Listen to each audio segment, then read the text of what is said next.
Iglesia, Alianza Cristiana y Misionera, Providencia.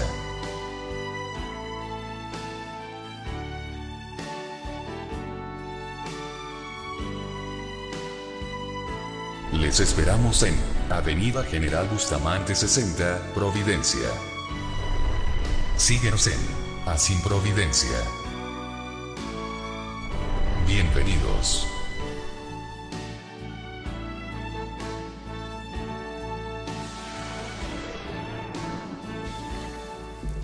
Hemos venido diciendo que si hay algo importante o muy necesario para entender la Biblia o para interpretarla adecuadamente, es recordar que la Biblia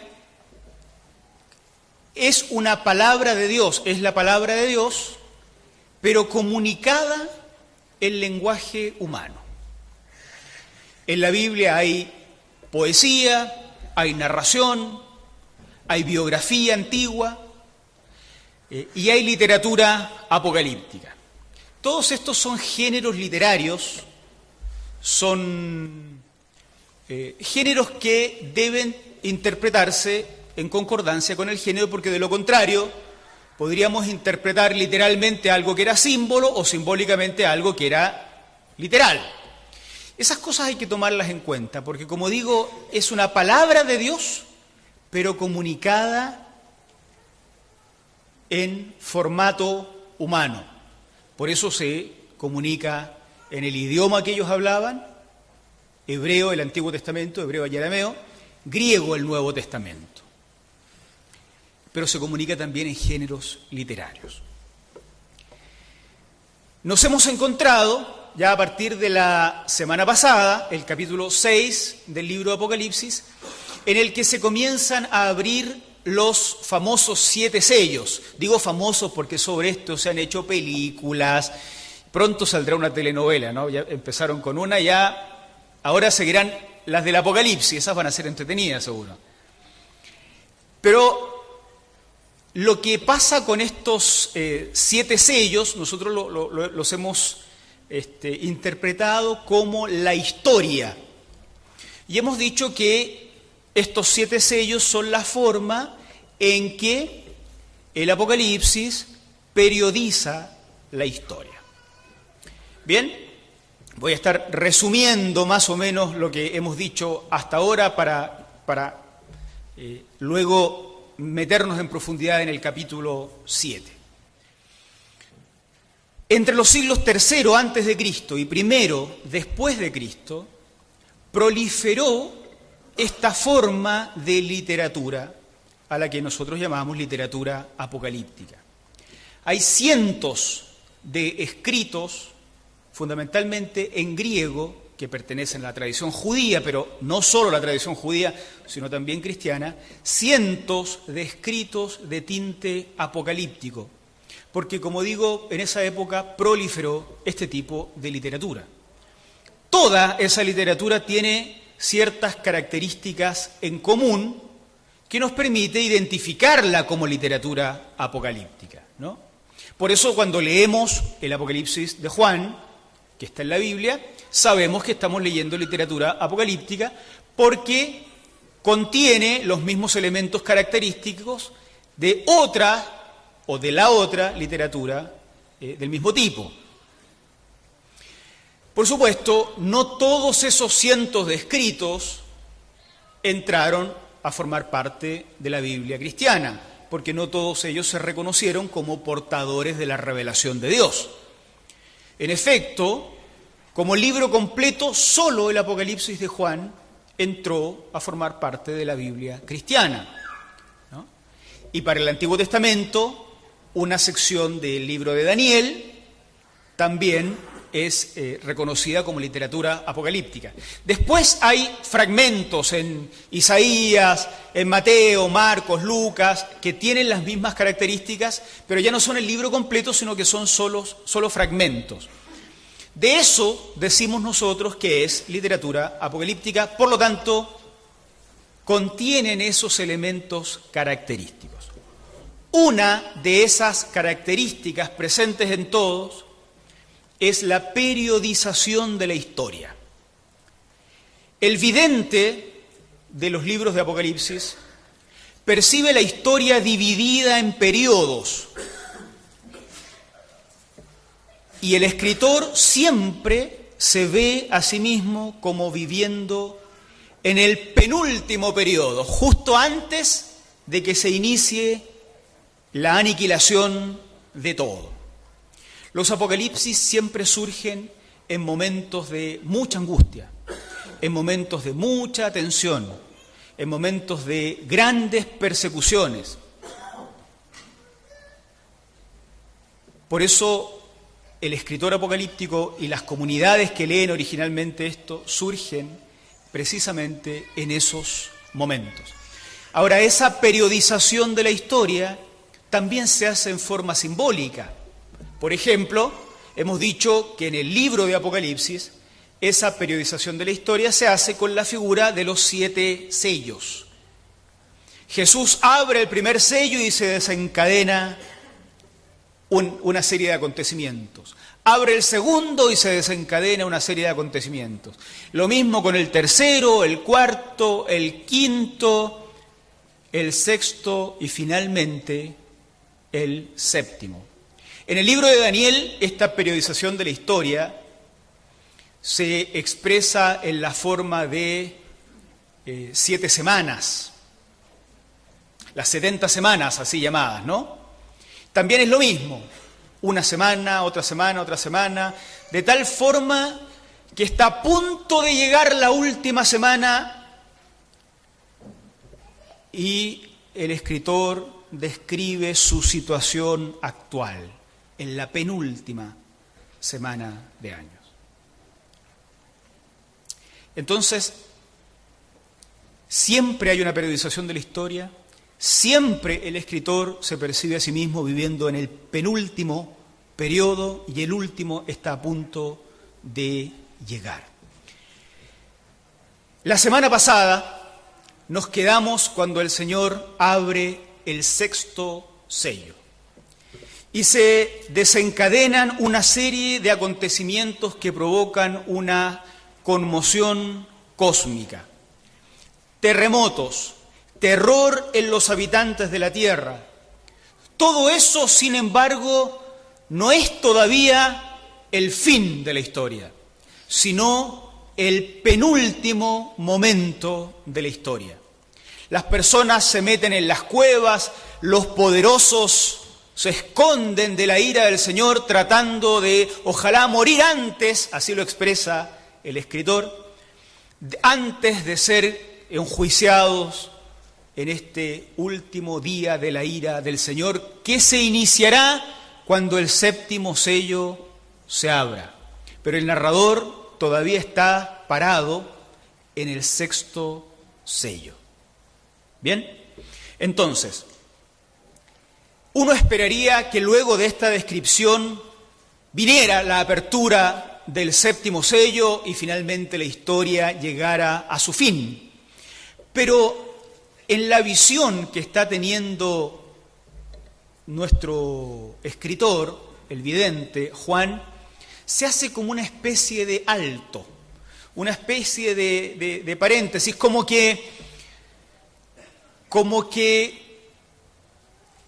hay algo más que aclarar respecto de este momento, de este periodo histórico descrito como el periodo que se inicia al abrir el 6º sello. O sea, el penúltimo momento de la historia antes del final. Hay algo más que describir. Y en esta especie de paréntesis se nos describen 2 escenas determinadas por los sentidos de Juan. Hay una escena en la que Juan oye y otra escena en la que Juan ve. Todo eso antes de que llegue el momento de abrir el 7º sello. La intención de los escritores es mostrarle a su comunidad, a sus primeros lectores, qué significa vivir en el penúltimo tiempo, antes del final. ¿Cómo se vive este tiempo siempre descrito como persecución, como hostigamiento, como tentación, como persecución o como tribulación, como aflicción? ¿Cómo se vive en el aquí y el ahora antes de que venga el fin? Esa es la intención de los Apocalipsis. Y esa es la riqueza que nosotros como iglesia estamos encontrando. El mensaje para nosotros es, y va a ser hoy también, ¿cuál es el consejo para vivir en el penúltimo momento de la historia? Nosotros vamos a recordar acá lo que dijimos en algún momento. Pablo dice que cuando vino el cumplimiento del tiempo, vino Jesús nacido de mujer. Entonces, cuando se levanta hoy día un profeta y dice, estamos en el último tiempo, nosotros vamos a decir, sí, es verdad, desde que vino Jesús, estamos en el último tiempo. Por tanto, para nosotros es este mensaje del sexto sello. ¿Cómo vivir en el tiempo final, previo al fin de la historia? Es el mensaje que vamos a encontrar en el texto de hoy. Lo que Juan oye, capítulo 7, versículo 1 en adelante. Después de esto, vi a 4 ángeles en pie sobre los 4 ángulos de la tierra, que detenían los 4 vientos de la tierra para que no soplase viento alguno sobre la tierra, ni sobre el mar, ni sobre ningún árbol. Vi también a otro ángel que subía de donde sale el sol y tenía el sello del Dios vivo. Y clamó a gran voz a los 4 ángeles, a quienes se les había dado el poder de hacer daño a la tierra y al mar, diciendo, no hagáis daño a la tierra, ni al mar, ni a los árboles, hasta que hayamos sellado en sus frentes a los siervos de nuestro Dios. Y oí el número de los sellados. Noten esta expresión, oí el número de los sellados. 144.000 sellados de todas las tribus de los hijos de Israel. De la tribu de Judá, 12.000 sellados. De la tribu de Rubén, 12.000 sellados. De la tribu de Gad, 12.000 sellados. De la tribu de Aser, 12.000 sellados. De la tribu de Neftalí, 12.000 sellados. De la tribu de Manasés, 12.000 sellados. De la tribu de Simeón, 12.000 sellados. De la tribu de Leví, 12.000 sellados. De la tribu de Isaacar, 12.000 sellados. De la tribu de Zabulón, 12.000 sellados. De la tribu de José, 12.000 sellados. De la tribu de Benjamín, 12.000 sellados.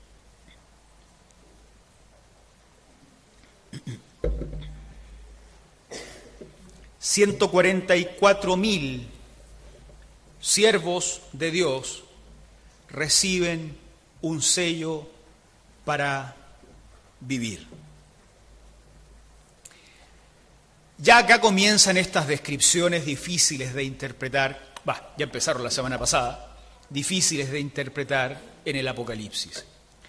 Para nosotros es difícil entender algunas de estas cuestiones porque, como es palabra de Dios el lenguaje humano, y el lenguaje humano está siempre culturalmente determinado, uno tendría que saber qué significaba para ellos, 2000 años atrás, estas figuras que a nosotros nos parecen tan raras. Afortunadamente, gracias a Dios, es posible investigar estas cosas y acercarnos con mucha humildad, porque aquí hay tantas interpretaciones como investigadores probablemente, pero acercarnos con humildad hacia alguna idea que conduzca a aplicar esto como palabra de Dios a nuestras vidas. Ustedes saben, en la antigüedad se creía que la tierra era plana, que era como un gran mantel cuadrado.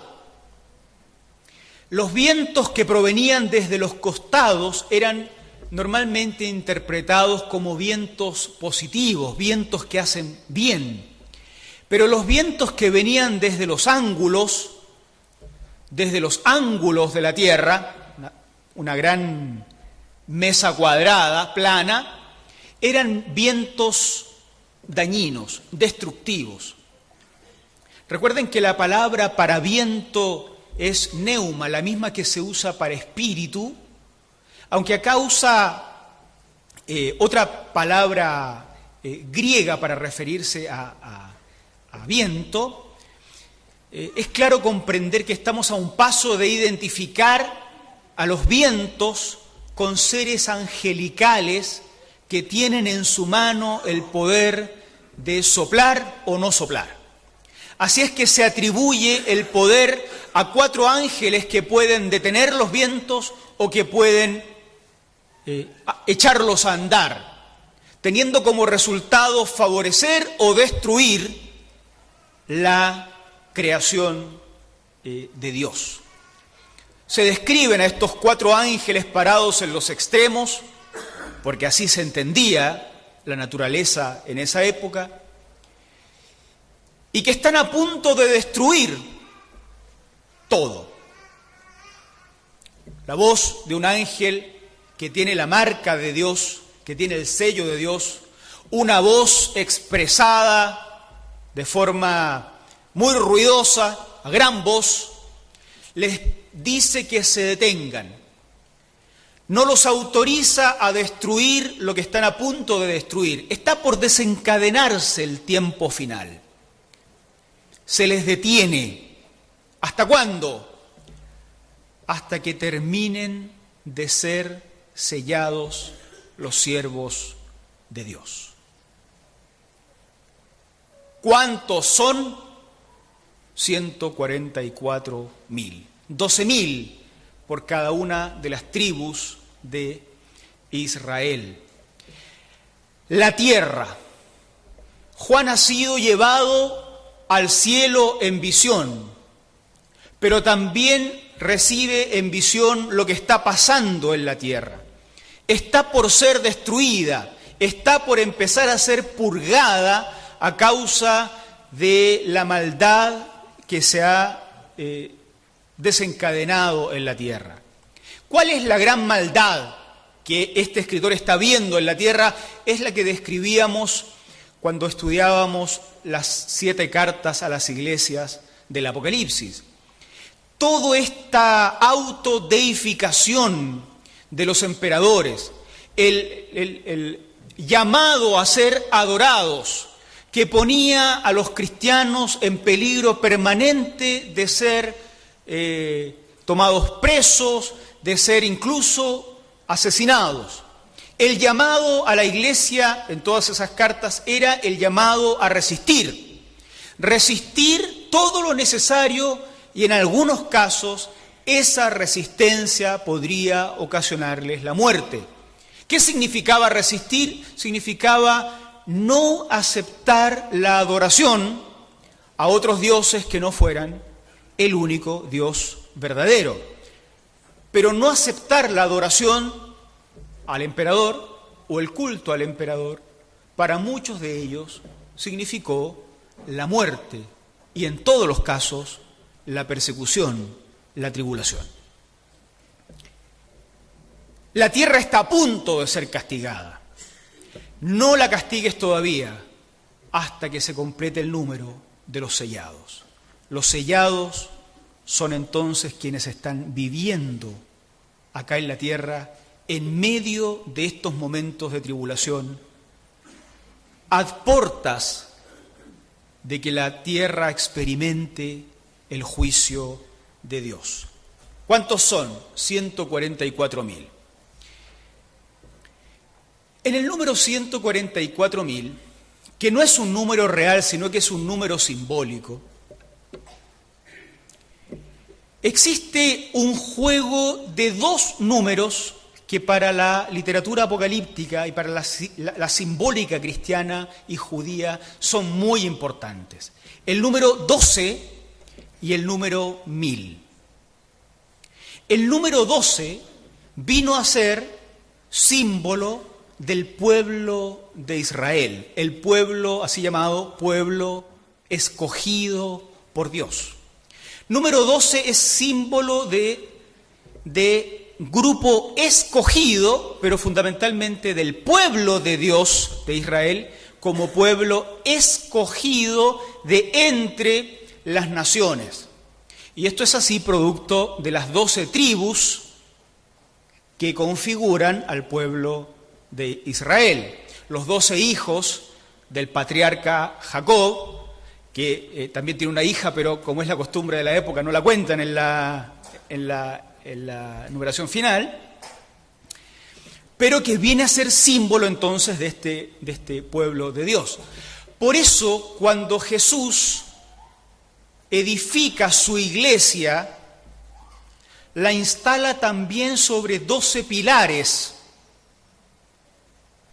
porque este viene a ser el nuevo pueblo de Dios, el nuevo Israel de Dios, como le va a llamar Pablo a la iglesia. Estos 12 pilares son los 12 apóstoles, ¿no?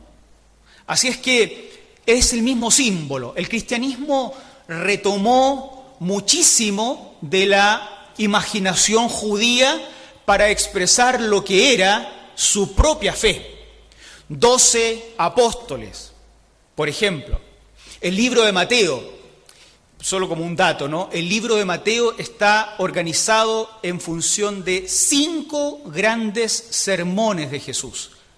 5 sermones, como si estos 5 sermones fueran la constitución de este nuevo pueblo de Dios que es la iglesia. 5 grandes discursos, así como el judaísmo tenía 5 libros de la ley. ¿Se acuerdan?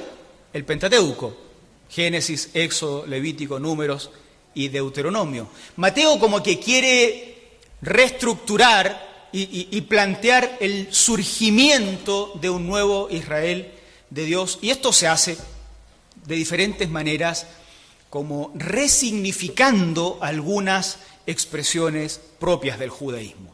Una de esas expresiones propias es la del número 12, que significó siempre el carácter de escogido del pueblo de Israel, y que el cristianismo se apropia de eso para mostrar el carácter de escogidos que tiene este nuevo pueblo de Israel, que es la iglesia, esta vez no fundada sobre 12 patriarcas, sino sobre 12 apóstoles. 12 serán las columnas que tenga la Nueva Jerusalén en algunos textos más adelante, como nos vamos a encontrar. Número 12, símbolo de este carácter escogido del pueblo de Dios, el Israel histórico y después la iglesia. El segundo número es 1000. 1000 es el número de la abundancia. Nos hemos encontrado con el número 1000 en algunos textos pasados, pero de manera, no de manera explícita, y por tanto a veces uno no siempre los reconoce, pero se ha dicho que ante el trono del Señor habrá una multitud, la cual es nombrada como conformada por miles de miles. El número 1000 es siempre el número de la abundancia, es una expresión. Por eso cuando dice que para Dios un día es como 1000 años y 1000 años como un día, no significa 1000, 1, 2, 3, 4, hasta 1000, sino significa que para Dios lo que nosotros pensamos o nuestros pensamientos son inadecuados para entender sus categorías. Lo que nosotros consideramos un día, para Dios son 1000 años. Lo que nosotros consideramos 1000 años, para Dios es un día. Es sencillamente una forma de expresar que nuestros pensamientos, como lo dijo más claro el profeta, nuestros pensamientos no son como sus pensamientos. Así es que 12 habla de lo escogido del pueblo de Dios, 1000 habla de la abundancia. La clave de estos 144.000 está en esta descripción que leímos, que seguramente fue aburrida incluso para ustedes. 12.000 por cada tribu. 12.000 por cada tribu. 1.000 veces los 12. 1.000 veces los escogidos. O sea, ¿quiénes son estos 144.000? ¿Cuántos son realmente? Son muchos que pertenecen a los escogidos. Pero no da el número. 144.000 es una expresión que habla de muchos mil de los escogidos. 12. Una pregunta que cabe acá es: ¿son estos sellados el Israel histórico? La respuesta es no. Ya el apóstol Pablo venía hablando desde muchos años antes de que se escribiera el Apocalipsis de la iglesia como el nuevo Israel de Dios. Por tanto, es muy poco probable que el escritor del Apocalipsis, al usar el concepto de Israel o tribus de Israel, se refiera al Israel histórico y deje de lado una creencia aceptada por todo el cristianismo, como era el hecho de que ellos eran el verdadero o el nuevo Israel de Dios. ¿Bien? Por otro lado, la carta de Santiago, que es una de los escritos más judíos que tenemos en el Nuevo Testamento, la carta de Santiago, que está escrita a los cristianos, expresa en su destinatario: Santiago, siervo del Señor, a las 12 tribus de la dispersión, salud. Pero está refiriéndose, con 12 tribus de la dispersión, no a los judíos, sino a los cristianos dispersos por todo el Imperio Romano. Así es que era una expresión comúnmente aceptada referirse a la iglesia de Dios en términos de las tribus de Israel o el Israel de Dios. Por eso decimos que estos sellados son los creyentes, hombres y mujeres, hijos e hijas de Dios, que todavía sobreviven en la tierra en medio de esas persecuciones, donde los emperadores se autoproclamaban dioses, donde ellos eran tentados para adorar a esos dioses y donde debían resistir a veces hasta la sangre. Pero la tierra no debía destruirse hasta completar el número de estos que debían ser marcados, sellados. Ya hemos visto en otras ocasiones que el sello es esa forma de expresar la pertenencia de aquello que está sellado a aquel que sella. Estas personas reciben este sello como propiedad de Dios. Fíjense que en la Biblia, en el mismo libro de Apocalipsis, hay otra marca importante de quienes no pertenecen a Dios, la famosa marca de la bestia, que tantas películas ha dado a luz, ¿no? Y que tanto temor causa. Curiosamente, esa marca de la bestia termina siendo más famosa que la marca de Dios a sus siervos y siervas. Y eso es por esta cosa hollywoodense que todos llevamos dentro y que nos gusta. Pero la verdad es que ambas son marcas que no son físicas realmente, pero que representan a quién pertenecemos. Mientras que vamos a encontrarnos más adelante con estos marcados que pertenecen al diablo o a lo que se opone a Dios, acá nos encontramos con estos sellados, marcados, como que pertenecen a Dios. Es una marca de pertenencia, pero también es una marca de preservación. No les quiero arruinar el final de la historia, pero en el capítulo 14, más adelante, nos vamos a encontrar con que estos son los que no se han contaminado. para no contaminarse en medio de este tiempo de persecución, en medio de angustia y aflicción, en medio de la necesidad de transar para poder sobrevivir. No contaminarse requiere esa marca del Señor para ser preservados. Así es que, ¿quiénes son estos 144.000 sellados, siervos y siervas de Dios? En número no cuantificable, eso es lo que significa 1000 de 12, 12.000 por cada tribu en este caso. Siervos y siervas de Dios que viven todavía en este tiempo previo al fin y que son marcados como pertenencia a Dios y para resistir sin contaminarse el tiempo que les toque seguir soportando.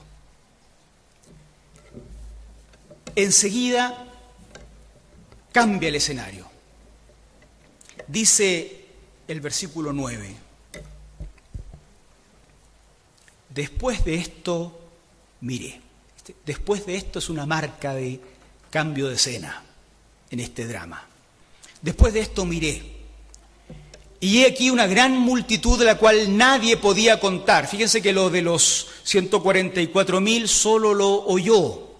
Juan no está en la tierra, Juan está en el cielo, pero ahora esto lo ve. Una multitud de la cual nadie puede contar, de todas naciones, tribus, pueblos, lenguas, que estaban delante del trono y en la presencia del Cordero. Esto ya está en la escena donde el propio Juan ha sido llevado. Él está cerca del trono, ve los 4 seres vivientes, ve los 24 ancianos, ha visto la multitud de ángeles, ahora mira de nuevo y ve que hay una multitud que ya no puede contar. No son 24, no son 4, no son miles de miles, es una multitud que nadie puede contar. Lo está viendo. Están vestidos de ropas blancas, de ropas blancas y con palmas en las manos. Es inevitable hacer la referencia acá o ser llevados a pensar en la promesa que se le hacía a los creyentes de las iglesias, de las 7 iglesias de Asia, que leíamos entre el capítulo 2 y el 4. Cuando se les dice que resistan hasta el final porque al que venciere se le dará la corona o se le darán las vestiduras blancas, al que resistiere hasta el final se le permitirá estar de pie ante el trono. Es inevitable pensar que estos son los que resistieron hasta el final.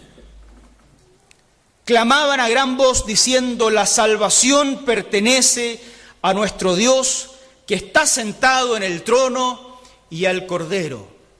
Era eso precisamente lo que cada una de las cartas dirigidas a las 7 iglesias prometía: la salvación al final de todo, estar de pie ante el trono del Señor, estar vestido de ropas blancas, símbolo del premio a los vencedores, también coronas y ese tipo de cosas. Solo símbolos de victoria a quienes resistieran hasta el final.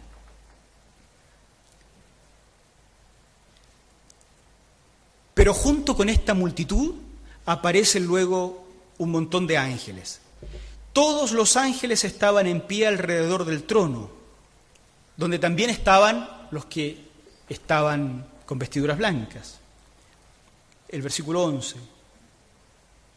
Y de los ancianos y de los 4 seres vivientes, y se postraron sobre sus rostros delante del trono y adoraron a Dios, sumándose a la adoración que hacían los que estaban con ropas blancas. Decían amén. Así sea. Esa expresión tan nuestra, ¿no? Así sea. Lo que acaban de decir los de ropas blancas, estos ángeles dicen amén. Amén.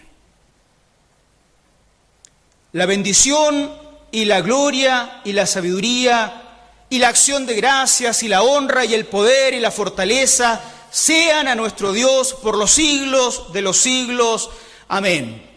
Entonces él mira y ve un montón de gente con ropa blanca. Nosotros que ya leímos el capítulo 2 y el 3, nos suena que estos son los que resistieron hasta el final, porque esa era la promesa que les habían hecho. Pero Juan no lo dice todavía. Y cantan al Señor. Y parece que mira con un poco más de detención y se suman los ángeles al canto. Primero dicen amén y luego se suman y vuelven a decir amén. Nosotros nos acordábamos hace un par de semanas atrás de que los antiguos pastores parece que tenían razón cuando decían, ¿se acuerdan? Que cuando nosotros cantamos, los ángeles se suman al canto.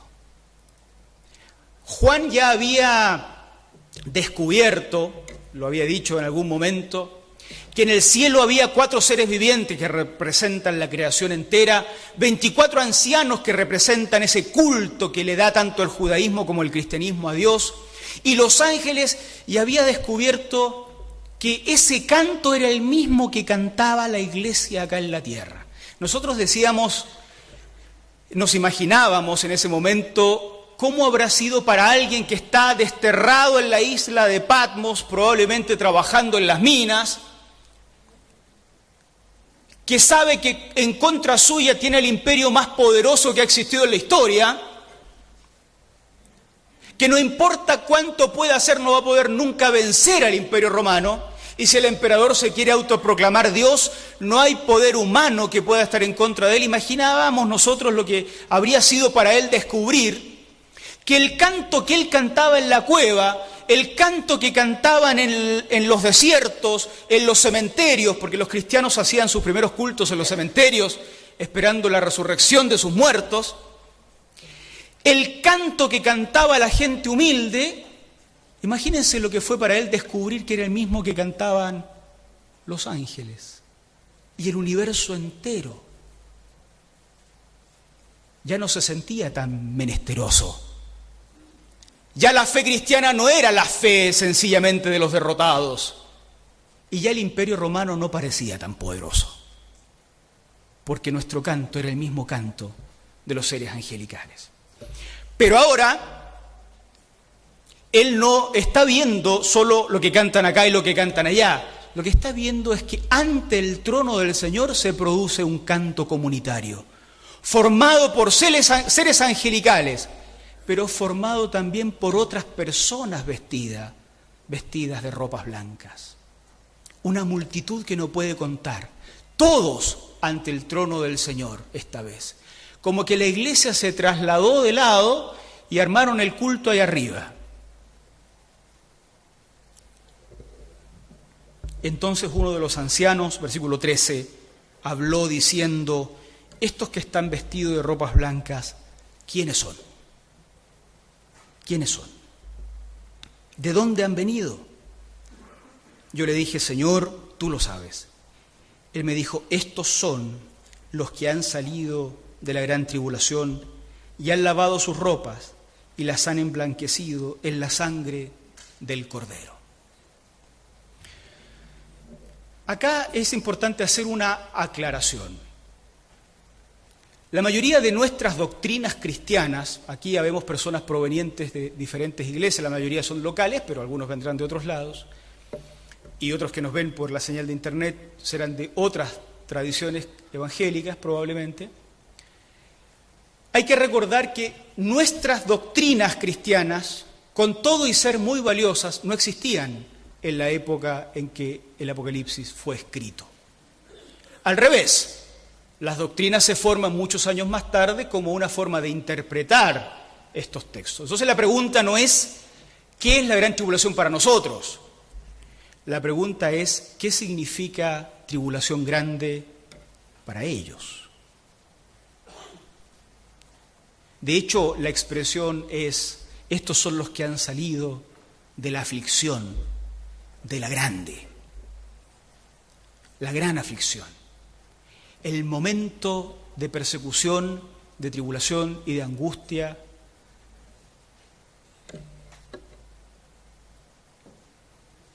nunca antes visto para ellos. Estos son los que salieron de acá. Y entonces se nos confirma que esta era la promesa que se le había hecho a las iglesias de Asia cuando se les dice que resistan, que no escapen, que resistan y si es necesario morir, hay una nueva vida de pie ante el trono del Señor.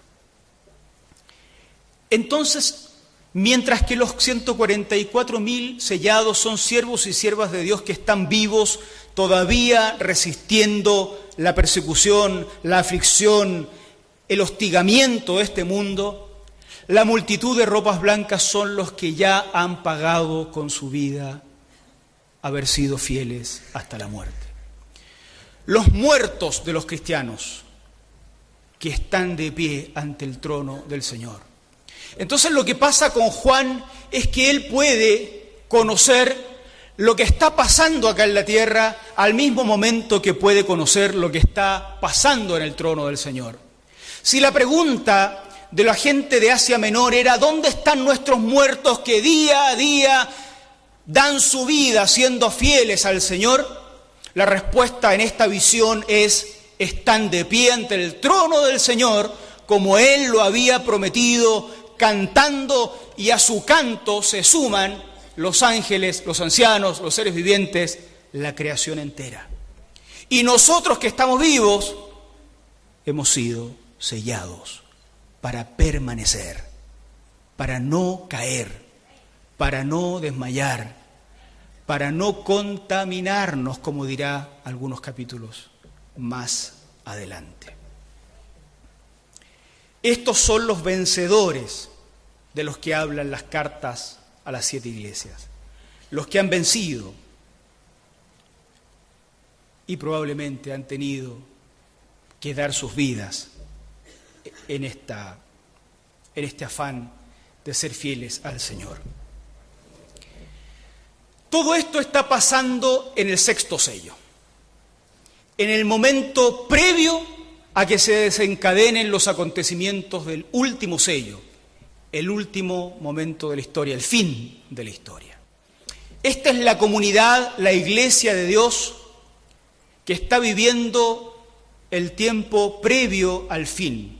Así lo percibe la iglesia del siglo I. Así lo percibe la iglesia del siglo XXI. Y así lo ha percibido y percibirá siempre la iglesia de todos los tiempos. Una iglesia que siempre vive en el penúltimo día, antes del fin. Por eso uno no debe extrañarse si 40 años atrás o 50 años atrás nuestros antepasados nos decían: estamos en los últimos tiempos. Estas señales del cielo son señales de los últimos tiempos. No estaban mal. Tenían razón. Son señales de los últimos tiempos. Las que vemos nosotros también. Y si Dios nos permite, como seres humanos, que este planeta dure 1000 años más, en 1000 años más, los que mirarán al cielo volverán a decir: estas son señales del último tiempo, y también tendrán razón. Estamos en el último tiempo, estamos en el 6º sello, justo a las puertas de que el Señor restaure esta su creación que hemos destruido entre todos. Justo a las puertas. ¿Cuál es el consejo para vivir este último tiempo? Eso es lo que nos entrega el Apocalipsis. Y aquí nosotros hemos ido descubriendo que, habiendo tantas posiciones sobre cómo vivir el último tiempo, lo que nosotros vemos en el Apocalipsis es que no nos llama el Señor a escapar. Estamos en el último tiempo, vendamos todo y nos vamos a vivir a un monte. No es eso. Estamos en el último tiempo, por tanto hay que ser fieles. Ese es el llamado. Estaban en el último tiempo en la Edad Media, estaban en el último tiempo durante la época de la Reforma y el Renacimiento, estábamos en el último tiempo hoy y estaremos en el último tiempo mañana. ¿Qué debemos hacer? Ser fieles, ¿Hasta cuándo? Hasta la muerte. Hasta la muerte. Y ser fieles significa no deslizarnos hacia la adoración de estos falsos dioses que se están levantando. En el siglo I los falsos dioses tenían nombre y apellido. Nerón, Domiciano, los grandes emperadores que se autodeificaron, Calígula. En nuestros tiempos es más difícil distinguir con nombre y apellido quiénes son los falsos dioses, porque a veces somos nosotros mismos, queridos, a los que nos gustaría ser nuestros propios dioses y mandarnos solos. Pero a veces es la economía, a veces es un sistema corrupto, a veces es un modelo o económico o político que reclama para sí una adoración de parte nuestra que solo le corresponde recibir a Dios. ¿Cuál es el mensaje de este texto en dos visiones? Uno, si eres de los que está vivo, el sello del Señor te preservará para no ser contaminado. Y si llega el momento de morir, estarás en la presencia del Señor, adorándole a Él y toda la creación contigo. Si hay una frase que me parece en lo personal, ¿cierto?, que resume todo esto, es una frase que encontramos en la Biblia y que también la cantamos. Ya sea que vivamos o que muramos, del Señor somos. Y probablemente este es el gran mensaje oculto entre los símbolos apocalípticos que hay acá. Que si eres de los que está vivo en el penúltimo día, tu fidelidad a Dios depende de pertenecer a Dios. Y si eres de los que tiene que morir el penúltimo día, tu salvación está asegurada. Pero ya sea que vivas o que mueras, del Señor eres. Ese es el sello que llevamos todos nosotros en la frente, queridos. Ese es el sello de pertenencia a Dios. De pertenencia a Dios. Ya llegará el momento de hablar de ese famoso sello de la bestia, que seguramente poco tiene que ver con los chips y cuestiones que han ido inventando en el último tiempo. Pero este es el sello que Dios pone en nuestra frente, el de la pertenencia a Dios, para que quienes todavía vivimos, los que estamos acá, en el penúltimo día, en estos días, resistamos. No escapemos. ¿Se acuerdan de esa iglesia que vivía en el trono de Satanás? Lo hablábamos acá. Había una iglesia que vivía en el trono de Satanás. Uy, nosotros hubiéramos dicho, salgan de ahí, escapemos, vámonos a vivir mejor a otro lado, más tranquilo. Nunca se les llamó a salir. Se les llamó a quedarse y quedándose, resistir. Resistir en la luz, resistir en la comunión. No hay que escapar, ni de nuestros trabajos, ni de nuestra sociedad, ni de la participación en política, ni en la economía, aunque nosotros percibamos que esta cuestión la controla el diablo finalmente.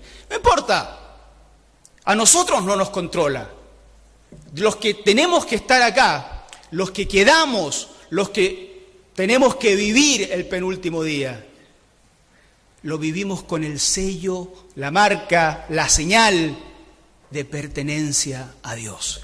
Y si acá nos toca morir, allá estaremos, donde las promesas se cumplen, como Él lo ha dicho, victoriosos por resistir hasta el final. Que Dios nos bendiga. Que Dios nos bendiga. Qué promesas más lindas del Señor. En la vida o en la muerte, y después de la muerte, a Dios pertenecemos. Tenemos su marca, su sello. Imagínense, fíjense que hay, perdonen que me alargue en esto, me paso un minuto. Hay creyentes que viven aterrados porque el diablo les va a hacer algo y hay que hacer no sé cómo se llaman, machitunes evangélicos, supongo, no sé, para que el diablo no se meta en la casa, para que no se meta en la iglesia, en el matrimonio, en la familia, en los hijos, una cosa supersticiosa. ¡Ey! Si tenemos una marca gigante que dice propiedad de Dios comprado a precio de sangre, ¿a qué le vamos a temer? Y si llegara el tiempo de partir de acá, lo que Juan ve de alguna forma es nuestro futuro, queridos. Ahí estaremos en la presencia del Señor, adorando junto a tantos otros de toda tribu, nación y lengua que han vivido situaciones como las nuestras y muchísimo peores, adorando ante el trono del Señor. ¿Cómo se puede vivir con temor? ¿Y por qué leer el Apocalipsis con temor? Si está lleno de esperanza, está lleno de victoria, está lleno de triunfos.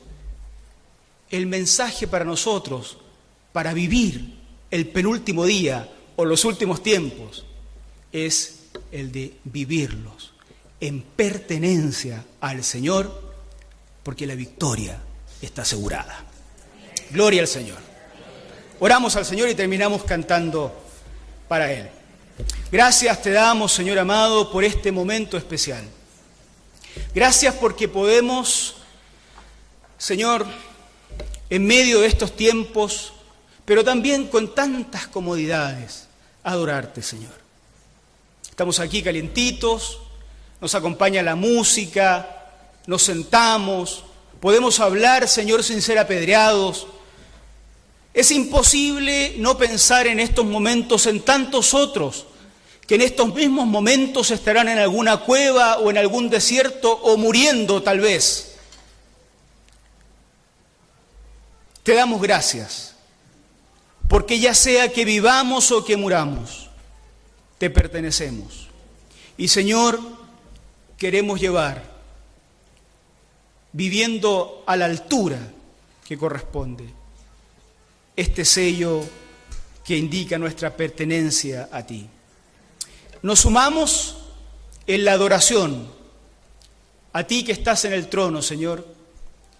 Nos sumamos a la adoración de tantos y tantas que en todo lugar y en todo tiempo y bajo todas las circunstancias, adversas y favorables, luchando contra tantos que se han querido autoproclamar dioses, nos unimos en ese canto de adoración a ti. Recibe tú, porque tú solo eres digno, la gloria y la honra por los siglos de los siglos.